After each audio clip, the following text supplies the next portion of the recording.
where because it's broken into chiplets and the silicon is smaller per piece of silicon on the substrate, AMD is able to reduce the die size, increase the yields, and in theory, improve its margin at a given area of the wafer that's cut into the product being sold.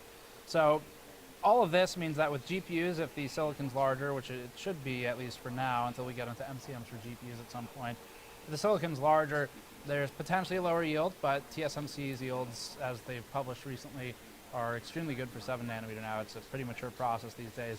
But there's still a risk of potentially lower yield. There's an opportunity cost of splitting parts over to GPU land when potentially CPUs are maybe in more demand or consoles are in more demand. So we'll see how it shapes up.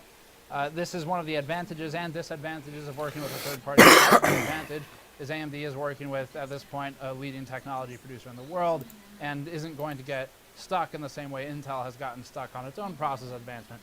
The disadvantage is obviously that Intel, if it needs to, can shift things and move stuff around to free up fab space for one part or another because it controls the entire fab, whereas AMD is going to be given a fixed amount of supply because there's other customers too, like Apple, for example, with TSMC. Anyway, previously there was an Easter egg in Fortnite that suggested new GPUs would be called the RX 6000 series. This is actually a pretty cool way to do a pre-announcement tease, and it's product teasers done right, we think.